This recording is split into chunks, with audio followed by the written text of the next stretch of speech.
नमस्कार। आप देख रहे हैं आवाज़ आपका और आपके साथ है एमएस परदेसी। अभी हम भरगमा अंतर्गत खोजरी बाज़ार में हैं।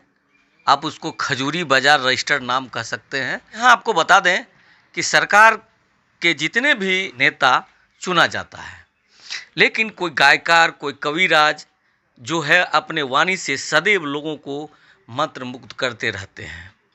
उसी क्रम में कि ऑल इंडिया रेडियो में रह चुके अब्दुल रहमान नूर के पास हैं और ये अभी रिटायर हो चुके हैं, कितने साल हो गए हैं, लेकिन अब इनकी हालत गंभीर है। चूँकि कहीं न कहीं बीमारी बुढ़ापे में परेशान करती है, तो वो चीज़ अभी सामने में आ रही है। ये बता दें आपको कि जो व्यक्ति फानेश्वर नाथ रेणु जी के साथ काम कर चुके हों, पूर्व प्रधानमंत्री अटल बिहारी जी के साथ में काम कर चुके हों और ऑल इंडिया रेडियो में काम कर चुके हों, नेशनल चैनल पे काम कर चुके हों, उसको न तो बिहार सरकार न ही केंद्र सरकार अब देखना चाहती है।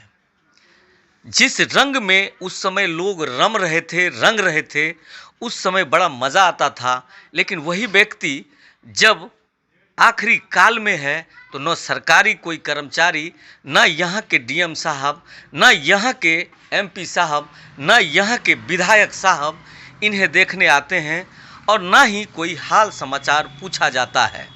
जो व्यक्ति आम तौर पे लोगों को हंसाया करते थे और ख़ास करके खोजरी बाज़ार में गंगा जमुनी तहजीब को लेकर के जो आदमी शिलान्यास किया गया था, जो आदमी मंदिर और मस्जिद बनवाए, जो आदमी आम तौर पे सभी से भाईचारगी रख के, उसी आदमी को आज कोई देखने वाला नहीं है। बहुत ही अफसोस की बात है। खास करके बिहार में भरगमा ब्लॉक जो है, यहाँ पे एक ही बाज़ार है, खजूरी बाज़ार, जिसे बाज़ार आप कह सकते हैं, वहाँ पे ये व्यक्ति वास करते हैं। आइए हम जानते हैं इनका जीवनी किस तरीके से रहा और किस तरीके से अपने जीवन यापन किए, कहाँ कहाँ पे काम किए और अभी क्या कुछ कह सकते हैं। हालांकि उनके दोनों बेटे साथ में हैं, इनके तबला वादक और भी कई जो राग होते हैं, उनका जो वाद होता है, उनको चलाने वाला, वो सारे लोग यहाँ बैठे हुए हैं। हम उनसे भी आपको मिलाएंगे, लेकिन सबसे पहले रहमान नूर साहब से हम बात कर लेते हैं। और लास्ट में एक बात बताना चाहते हैं, अकमल अजदानी साहब का नाम लेते ही सबका रोंगटा खड़ा हो जाता है। उन्हीं के शागिर्द रह चुके ये व्यक्ति जो आज इस दौर में है, जिन्हें आज कोई देखने या पूछने नहीं आते हैं। आइए हम उनसे जानते हैं कि उनके दिल में क्या है। बाबा, आप बताइए, आप कब शुरू किए थे, कितने साल पहले शुरू किए थे काम? कितने साल पहले? जी, आप देख सकते हैं कि चूंकि बीमारी का इस तरीके से प्रकोप है, बोले तो पैरालिसिस का, बोल नहीं पा रहे हैं। हम जानते हैं इन्हीं के बच्चों से कि कहां कहां पे कैसे कैसे इनका काम हुआ, कितने लोग इनके साथ थे और कौन कौन से काम को अंजाम दिए हैं। क्या नाम हुआ सर आपका? मोहम्मद इरफान। आप ये बताइए, आपके पापा कब से ऑल इंडिया रेडियो स्टेशन में काम किए? 1996 से 1996 2016 तक। 2016 जी। क्या रिटायर होने के बाद सरकार के तरफ से कोई अनुदान राशि या फिर पेंशन बोल के कुछ मिला? कुछ नहीं, अभी तक कुछ नहीं। जहाँ तक हमें जानकारी है कि फानेश्वर नाथ रेणु जी के साथ में काव्य पाठ किए हैं और पूर्व प्रधानमंत्री अटल बिहारी के साथ में काव्य पाठ किए हैं। उनका लिखा हुआ कुछ शेर यहाँ पे मैं पढ़ता हूँ कि इनका जो लिखा हुआ है रहमान नूर साहब का, अब्दुल रहमान नूर साहब का, जो बीत गया सो बीत गया, जो बीत गया सो बीत गया, अब क्या होगा मालूम नहीं, किस दिल में है कैसी बातें मैं कैसे कहूँ मालूम नहीं। इस तरीके के कई शेर ये लिख चुके हैं, कई किताब लिख चुके हैं, लेकिन देखा ये गया कि इनका न कोई रॉयल्टी है न कोई पेंशन है। आप ये बात बताइए कि यहाँ पे जो आप खोजरी में आके आपके पिताजी रहे जी, तो यहाँ पे किस तरीके का माहौल बना के रहे? भाईचारे का। ये एक ही पहलू के दो सिक्के मानते हैं। इनका कहना था कि हिंदू मुस्लिम कुछ नहीं है, एक ही सिक्के के दो पहलू हैं हम लोग। चाहे वो मंदिर हो, मस्जिद हो। ये मंदिर भी में भी अपना योगदान दिए जी, और मस्जिद भी यहाँ एक तामीर करवाए, जिस मस्जिद का नाम जामे मस्जिद रहमानिया रखा गया। जी। जी आप ये बताइए हमको कि यहाँ कुछ बातें अभी सामने में आई है कि यहाँ के जो हमारे हिंदू समाज के लोग हैं उनसे बहुत ज़्यादा घुल मिल के रखते हैं। कई पंडित थे जिनके साथ में ये काम किए थे और साथ में रहते थे।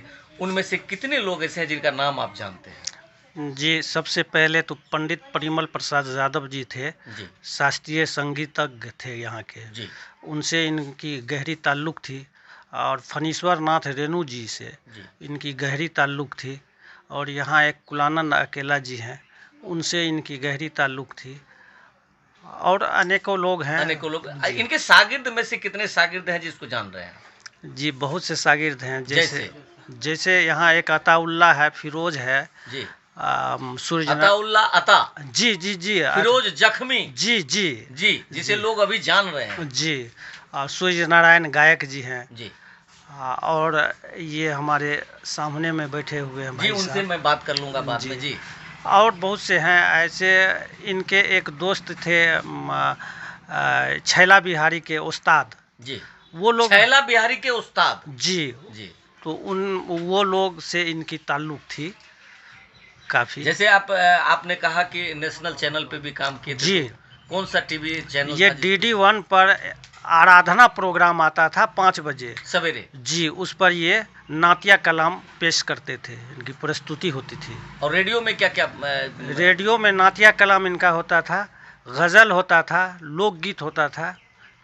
और ये कहाँ कहाँ से प्रसारित होते थे? आकाशवाणी पूर्णिया, रांची, दरभंगा, भागलपुर, ये सब जगह से। जबकि इनके साथ में हम पूर्णिया बराबर जाया करते थे, हम 2 भाई। अच्छा, 2 भाई आप लोग जाते जी थे? और कितने जगह हम इनके साथ में मुशायरा में भी गए हैं।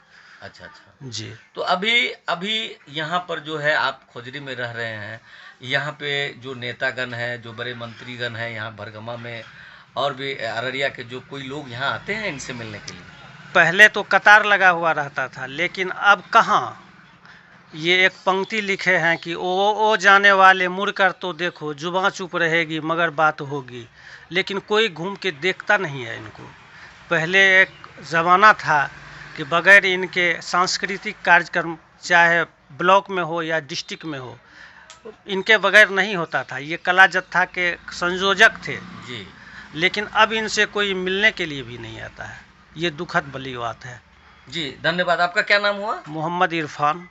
जी धन्यवाद आपका। मसीहा बन के बीमार दिल को किस पे छोड़ जाते हैं और तसल्ली भी नहीं देते हैं, दिल को तोड़ जाते हैं। कुछ शेर और आसार लोगों के जहन में याद आती है और कहा गया कि छिल गए नाखूने गम से मेरा दिल छिल गए।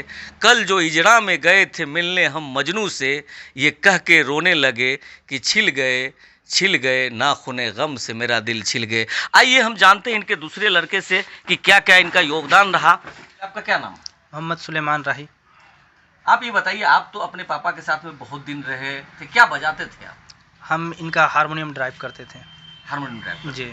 कुछ शेर पापा का याद है जो कि आपके दिल को छू गया?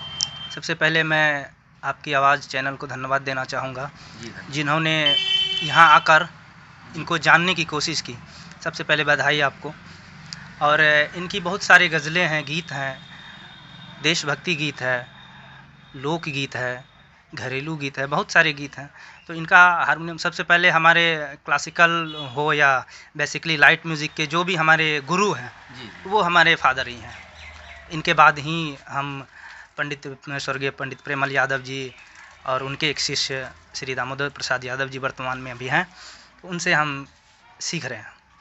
तो ये हमें बताते थे कि मेरा हारमोनियम कैसे ड्राइव होना चाहिए। तो एक नातिया गज़ल कहा जाए, गुलशन में रंग तेरा हर गुल में तेरी बू है, हर शिमत तेरा जलवा हर जगह तू ही तू है। गुलशन में रंग, ये इनका गज़ल था। और एक देशभक्ति गीत था इनका, मैं एक मुल्क होकर करोड़ों की जान हूँ, हिंदू न मुसलमान मैं हिंदुस्तान हूँ। गंगा है मेरी गोद, हिमालय है मेरा सर, आसाम की कली हूँ मैं कश्मीर का कंवल, 90 करोड़ अवाम की मैं आन बान हूँ, हिंदू न मुसलमान मैं हिंदुस्तान हूँ। ये इनकी देशभक्ति गीत थी, जो कि ब्लॉक लेवल पे हो या डिस्ट्रिक्ट लेवल पे हो, कहीं भी जाते थे तो वहाँ इनकी प्रस्तुति होती थी। और ख़ासकर हम सभी भाई का सपोर्ट इनका हम लोगों के ऊपर और हमारा इन लोगों के ऊपर था। तो दो भाई खासकर जाते थे, सहयोगी गण भी हम लोगों के साथ जाते थे। तो पूर्णिया रेडियो स्टेशन में हमको इन्होंने अपने हारमोनियम वादक में नियुक्त किए थे जी।